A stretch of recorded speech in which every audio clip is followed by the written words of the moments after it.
The joy of technology.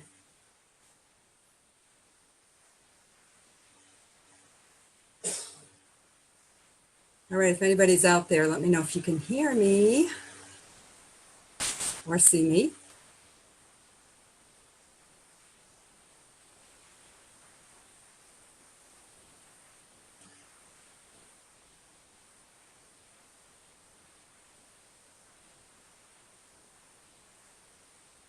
I'm here.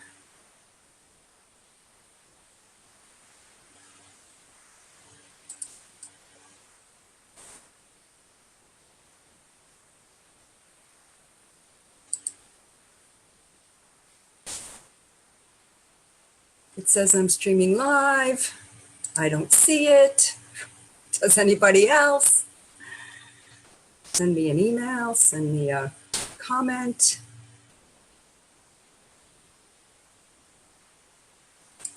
Maybe I have a wonky internet.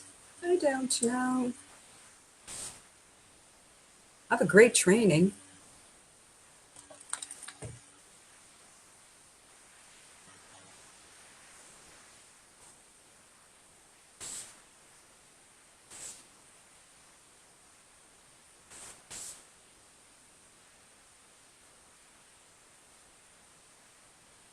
You can see and you can hear. All right, good. Sorry about that. I couldn't find it. All right, I am good to go. That is amazing. Because I'm going to tell you some awesome things today. Okay, I'm going to start all over again. Sweating now, you know, it's hot here at Cape Cod, humid.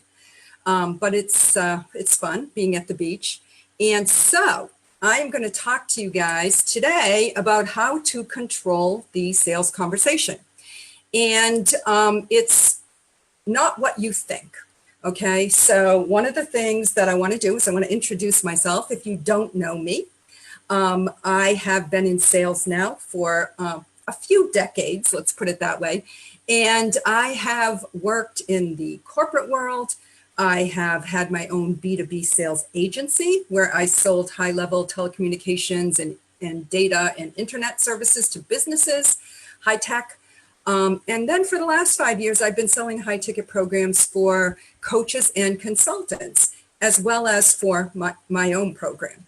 So one of the things that I can tell you is that I have probably been to every single sales training program ever created, right? Or been through them or in some way been exposed to them. So you can talk about whether it's Wilson sales training, Sandler sales, spin selling, strategic selling, value selling, agile selling, action selling, soft selling, hard selling, right? I've been through them all. And I've studied with a lot of the sales greats, right? So I've been through programs with Dale Carnegie. I mean, not personally, he was dead by the time I went, but really Dale Carnegie, Tom Hopkins, Grant Cardone, Chet Holmes, Brian Tracy, Stephen Covey, Miller Hyman. I mean, you name it, I've been through these programs. And I've read every book out there, right? So I definitely know that there are so many different people that are right about how to sell, right? Like the system, the process of selling. And there's even been some women who I've learned from, people like Mary Kay Ash, Jill Conrath, even Oprah. And regardless, right? Stephen Covey, Jeffrey Gitomer, I could go on and on, Zig Ziglar. But the point being that all the sales training in the world, all the techniques, all the tactics are amazing. They're good to know. And, you know, if you're a student like I am, you're always going to be learning. You're always going to be increasing your knowledge and improving your skill in the systems. But sales truly is both, it's a science and it's an art. So the thing that I think a lot of people miss is that you can learn all the techniques and all the tactics in the world. You can have great scripts. You can have all the answers to all the objections memorized, but that's not going to put you in control of your sales conversation. and it's not going to make you a great salesperson, right? So I want to make sure that you understand the difference, right? There's the art of selling, that piece of it that is really you, that you bring to the table that nobody else can compete with, right? They can't be you, and you can't really try to be somebody else when it comes to selling. So what I'm going to talk to you about today is how to focus on yourself.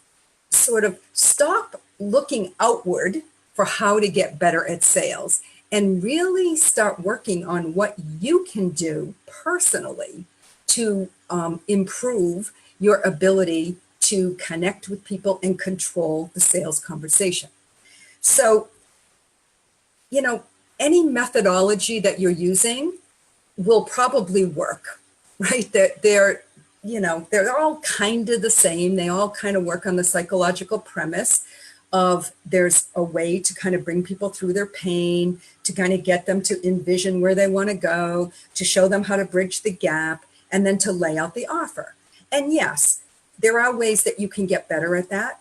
But if you truly, truly want to be amazing at sales, you're going to have to work on what I call charisma. And I'm using that term because I don't really know what other word would sum it all up. But there are 3 things, they all start with C, that are going to differentiate you and are going to get you to the point where you are great at sales, even if you screw the process up. So what I find is that many salespeople get so concerned with the process and the techniques and the tactics that they're using, and how are they going to, get this person over the fence, and how are they going to do the fast action bonus and all of these things, when what they really should be focusing in on is how can I make a more energetic, heartfelt connection with this person and really stand in the fire with them and make them feel like they can transform their life or transform their business or whatever it is that you're selling them at the time.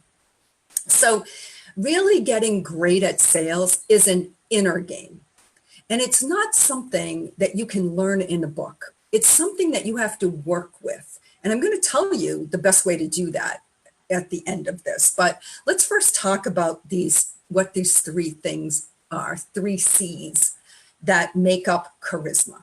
And really, charisma is the energy. It's an energy that you exude. It's an aura that you have about you, a presence that you have. And it isn't something that, you have to physically be with somebody, but your energy is going to come through. And the 3 things are confidence, conviction, and curiosity. And I'm going to break this down, and I'm going to explain to you why these things are so important on the sales conversation. Because, I notice that when I talk to people, salespeople, and when I listen to recordings that they've done, sales conversations that they've had with other people, I notice that they don't typically exude the charisma, right? There's something missing there in their ability to be charismatic, right? To be confident, to really show up with conviction, and to be curious. So let's talk about these. First and foremost, I don't want you to think that I'm downplaying the system, right? Okay, or the process. Now, I have the HeartFlow sales process, which is more like a blueprint than it is, an exact script to follow. But I am going to share that with you guys. I will be doing that in future trainings, and we'll be talking a lot about the HeartFlow process. But before you even get into that, you've got to work on you, right? And how you're going to show up. So we're going to start with talking about this thing about confidence. Okay, what is confidence? And why is it so important, right? It's because when people speak with you and you're going to sell them something, they're showing up to the call with some kind of pain. They are coming to you because they have a problem and they need to solve that problem. And in a lot of cases, those people have been burnt in the past. They've been disappointed. They've been let down. They've let themselves down. They've spent money and they haven't gotten the result that they wanted. And they're feeling kind of defeated at the point when you come into the picture. So the one thing that you can do that's really going to give you the ability to connect with these people is to show up with complete confidence, because it's contagious. Like, people will borrow your confidence even when they're not confident in themselves. And you can't fake it. You just have to feel it, and it has to exude from your being. And, there's ways, like I said, there's ways to learn how to be more confident and exude confidence, but it's just not something you can decide to do and it's going to happen. But it's extremely important. If you were with somebody that was, if you were a guide, right, trying to get somebody through a mountain pass or something, and that person was afraid, they were afraid to take the next step, and you knew the landscape and you knew that they would come out. Your confidence is what's going to get them to take the step. They're not going to do it because you sat there and coerced them into it, right? It's a whole different thing. It's leading people. It's taking their hand, holding their hand, and helping them to see that they can get to the other side. And again, you have to believe it. So there's this whole belief system in yourself. So, people are not always confident, obviously, on their own, right? They tend to let the voices in their head kind of overshadow what they really want in life. So they may have a big vision and they have a big dream, but they don't feel all that confident that they can get there. And so they're going to borrow that from you.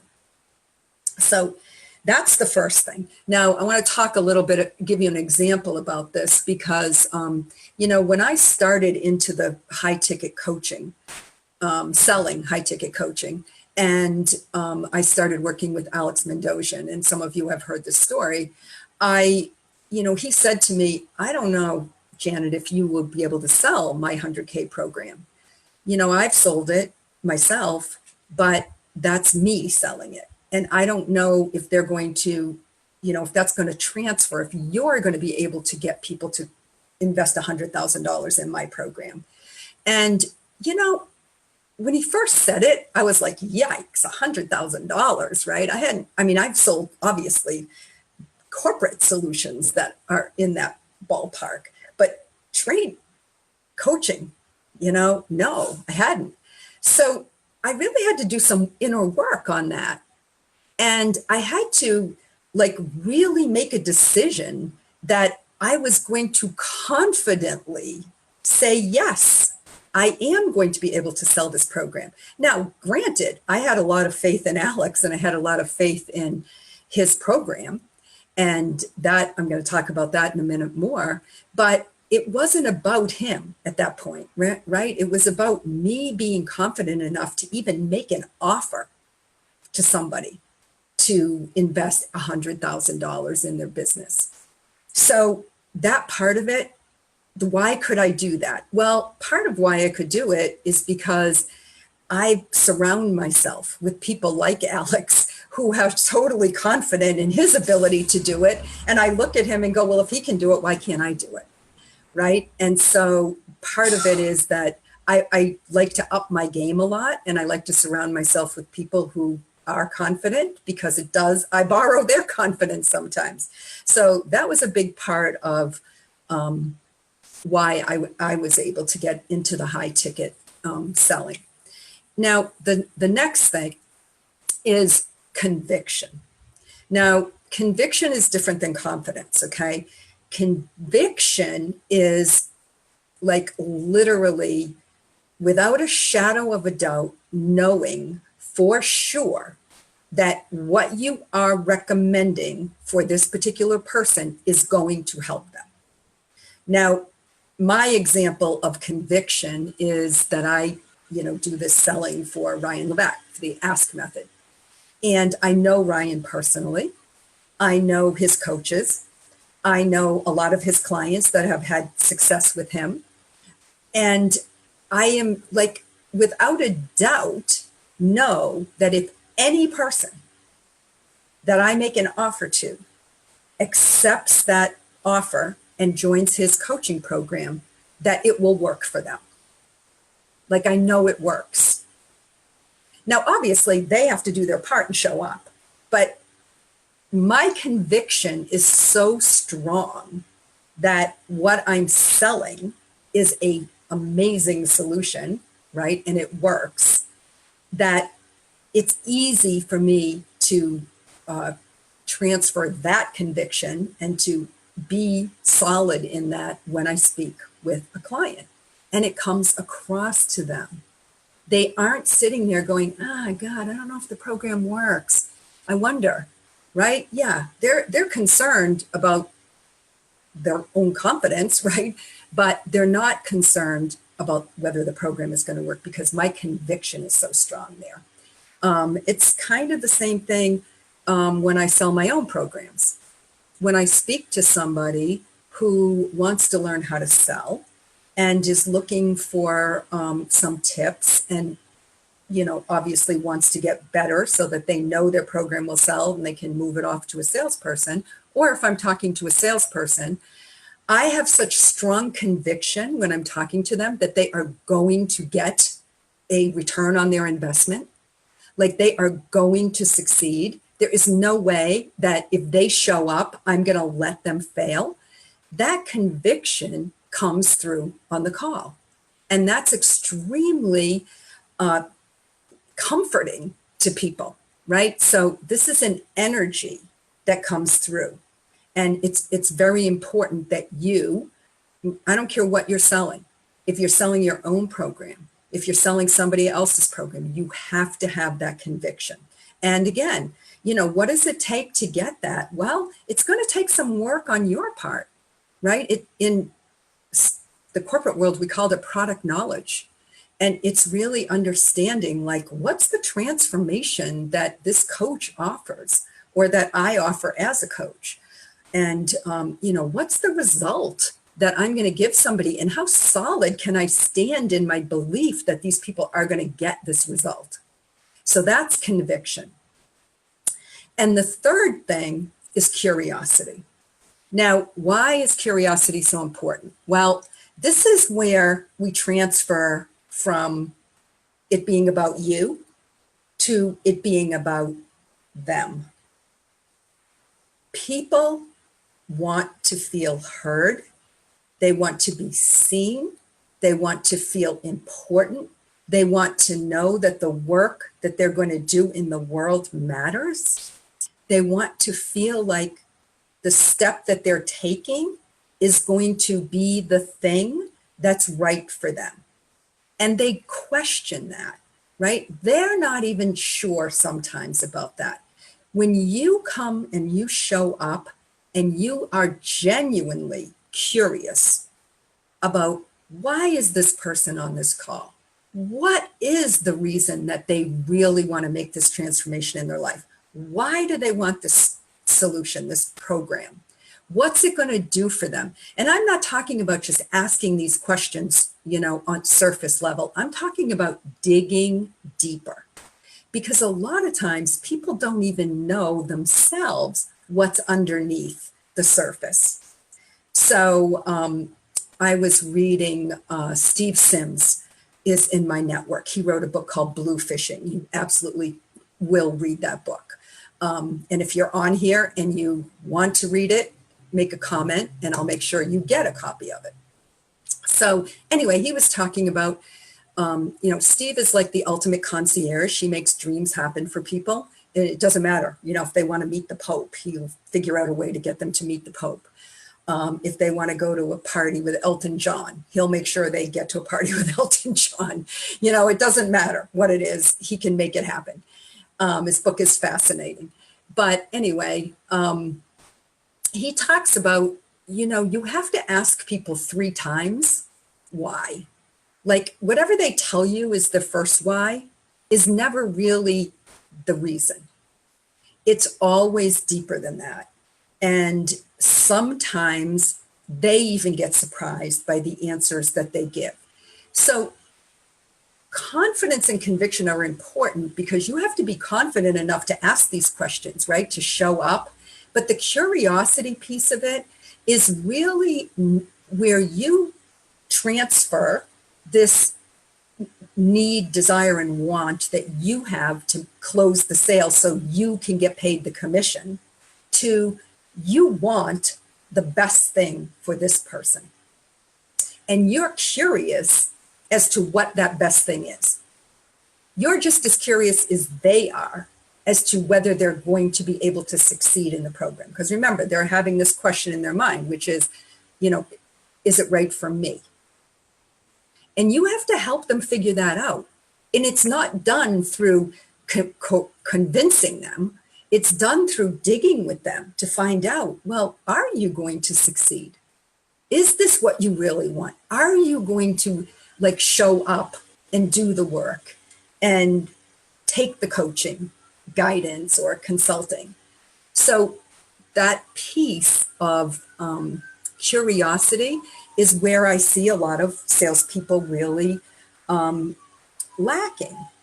They don't, they ask the questions, and then I hear it so many times where somebody will give an answer to the question, and the salesperson will just take it. Oh, okay, yeah, that's great. But they don't dig beneath that, right? And get to the real meat of, why did you just say that? And I've heard people say things like, well, I might be interested in doing this, but, I'd have to, sorry about the ambulance. I'd have to talk it over with my family. I heard this one recently on a call that I listened in on. I have to talk it over with my family. And, the salesperson was like, oh yeah, sure, that makes sense. Okay, that's when you dig. Okay, well, who is your family? Who do you have to talk it over with? Your mother, your father, your brothers, your sisters, your wife, your kids? I mean, why? Who? What? What's that all about? What's happened in your life that makes you feel like you can't make this decision yourself, that you have to go talk it over? And, I'm not saying that's not valid, but you have to figure out what's prompting them to say this, and who is this other person that they have to talk it over with. And let's get into the decision as to, is this person that they're going to be talking, is this a decision maker? Is this really a deal breaker? Or is this just something they're throwing out because there's something else underneath that they need to talk about? So again, you have to be curious. And you're going to find that when you hone that skill of curiosity, and it is something you get better and better at. And, for me, I think I'm at a point right now where it comes naturally to me. And sometimes I ask questions that other people might feel like are kind of blunt, or, maybe they get taken aback because I asked the question. But I've never had anyone who refused to answer a question that I asked on a sales call. And usually we uncover something that is deeper than that they even realized was on the surface. So that's the big thing. I mean, those are the 3 big C's that I want to share with you and teach you about. Now, let's talk a little bit about, how do you develop these things? So it's kind of like a muscle, right? You can't just instantly say, oh, I'm going to be confident, or I'm going to be more curious, or I'm going to be more, have more conviction about what I'm doing. Here's the simple truth.